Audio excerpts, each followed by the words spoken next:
ఒకవైపు ఇరాన్తో యుద్ధం తీవ్ర రూపం దాల్చి అమెరికా ప్రత్యక్ష జోక్యంతో ఉద్రిక్తతలు పరాకాష్ఠకు చేరిన వేళ అందరి కళ్ళు ఆ పోరాటంపైనే ఉన్నాయి. కానీ సరిగ్గా అదే సమయంలో గాజా సరిహద్దుల్లో సైలెంట్గా దౌత్యపరమైన అడుగులు పడ్డాయి.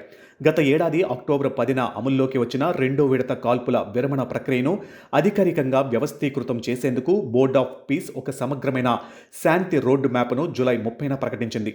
మొత్తం 15 ప్రధాన అంశాలతో రూపొందించిన ఈ ప్రణాళిక కాగితంపై ఎంతో ఆకర్షణీయంగా గాజాలో శాంతిని తెచ్చేలా కనిపిస్తున్నప్పటికీ దీని అమలు విజయం అనేది రెండు ప్రధానమైన ముందస్తు షరతులపైనే ఆధారపడి ఉంది. మొదటిది, యుద్ధంలో ప్రధాన భాగస్వాములైన హమాస్, ఇజ్రాయెల్ ఈ నిబంధనలను పూర్తి స్థాయిలో అంగీకరిస్తాయా లేదా అనేది. అయితే ఈ ఇరు వర్గాల నుంచి వస్తున్న ప్రాథమిక స్పందనలు మాత్రం ఏమాత్రం ఆశాజనకంగా లేవు. రెండోది, board of peace international stabilisation force నిర్దేశిత సమయ పరిమితిలో ఈ ప్రణాళికను గ్రౌండ్ లెవెల్లో అమలు చేయగల సామర్థ్యాన్ని కలిగి ఉన్నాయా అనేది ఇప్పుడు బిగ్ క్వశ్చన్ మార్క్గా మారింది.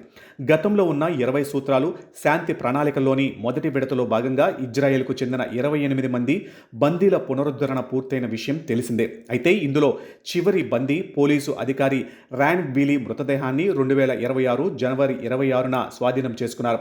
ఆ తరువాత ఇజ్రాయెల్ దళాలు గాజాలో కేటాయించిన ఎల్లో లైన్ ప్రాంతానికి వెనక్కి తగ్గడం, అత్యవసర మానవతా సాయం గాజాలోకి కొద్దిగా రావడం ప్రారంభమైంది. అంతేకాకుండా తీవ్ర అనారోగ్యంతో ఉన్న రోగుల అత్యవసర తరలింపు కోసం ఈజిప్టుకు వెళ్లే కీలకమైన రఫా సరిహద్దును ఫిబ్రవరి 2న తెరిచారు. ఈ క్రమంలోనే గాజా శాంతి ప్రక్రియ పర్యవేక్షణకు జనవరి 16న బోర్డ్ ఆఫ్ పీస్ ఏర్పాటైంది. ఐక్యరాజ్య సమితి మాజీ రాయబారి నికోలాయ్ మ్లాడెనోవను దీనికి హై రిప్రజెంటేటివ్గా నియమించారు. అలాగే రోజువారీ పౌర పాలన వ్యవహారాలను నిర్వహించడానికి పాలస్తీనా టెక్నోక్రాట్లతో కూడిన national committee for the administration of గాజాను ఏర్పాటు చేసి దానికి ఇంజనీరింగ్ డాక్టరేట్ ఉన్న డాక్టర్ ఆలీ షాత్ను అధిపతిగా నియమించారు. భద్రతా పరంగా అమెరికాకు చెందిన మేజర్ జనరల్ జాస్పర్ జేఫర్స్ను ఐఎస్ఎఫ్ కమాండర్గా నియమించారు. ఫిబ్రవరి 19న జరిగిన మొదటి బోర్డ్ ఆఫ్ పీస్ సమ్మిట్లో పలు దేశాలు నిధులు, సైన్యాన్ని ఇస్తామని హామీ ఇచ్చాయి. అయితే ఫిబ్రవరి 28న ఇరాన్ యుద్ధం మొదలవడంతో ఈ గాజా శాంతి ప్రక్రియ వెనక్కి నెట్టబడింది. ఇప్పుడు డొనాల్డ్ ట్రంప్ తన సోషల్ మీడియా వేదికగా జూలై 30న ప్రకటించిన ఈ 15 సూత్రాల రోడ్ మ్యాప్ మూలాలను పరిశీలిస్తే ఇందులో ప్రధానంగా 3 వర్గాలు ఉన్నాయి. మొదటి వర్గంలో మౌలిక శాంతి సూత్రాలు, ఇరు వర్గాల మిలిటరీ ఆపరేషన్ల ముగింపు, అంతర్గత తనిఖీ కమిటీ ఏర్పాట్లు ఉన్నాయి. రెండో వర్గం అత్యంత సమస్యాత్మకమైన ఆయుధాల అప్పగింత, ఐడిఎఫ్ దళాల ఉపసంహరణ, గాజా పోలీసుల శిక్షణ, పునర్వ్యవస్థీకరణ గురించి మాట్లాడుతుంది. మూడో వర్గం సామాజిక శాంతి ఒప్పందం, ఇజ్రాయెల్ దళాల పూర్తి ఉపసంహరణ, ఐఎస్ఎఫ్ మోహరింపు, గాజా పునర్నిర్మాణం గురించి వివరిస్తుంది. అయితే ఈ రోడ్ మ్యాప్లోని అసలు వివాదం రెండో వర్గంలోనే దాగి ఉంది.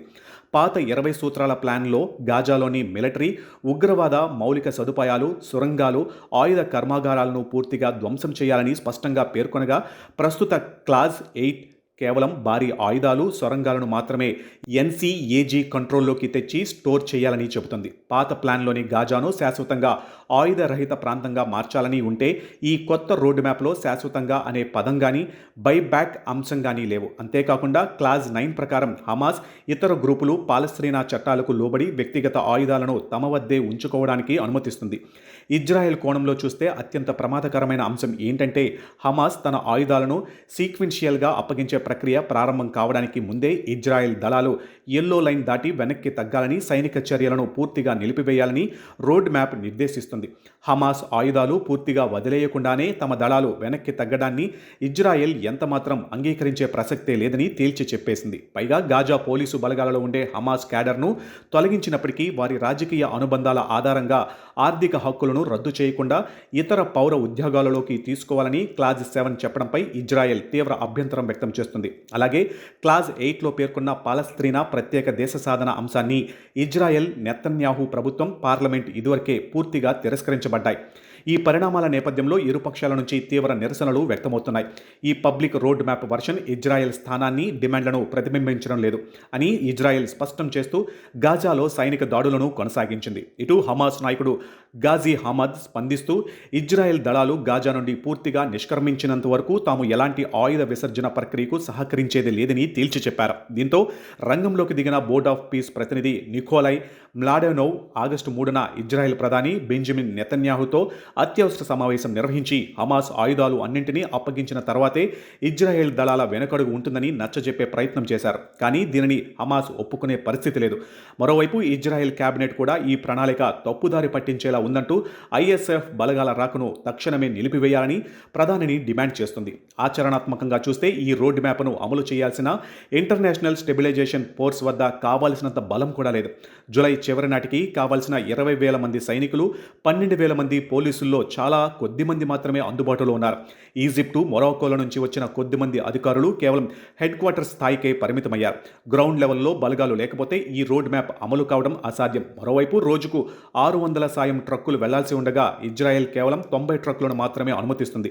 వీటన్నింటినీ పరిశీలిస్తే అమెరికాలో రాబోయే నవంబర్ మిడ్ టర్మ్ ఎన్నికల కోసం ఇరాన్ యుద్ధం నుండి దృష్టి మళ్లించడం కోసం ట్రంప్ సర్కార్ హడావుడిగా ప్రకటించిన విష్ లిస్ట్ లానే ఈ ప్రణాళిక కనిపిస్తుందే తప్ప ఆచరణ సాధ్యమైన ప్లాన్లా కనిపించడం లేదు.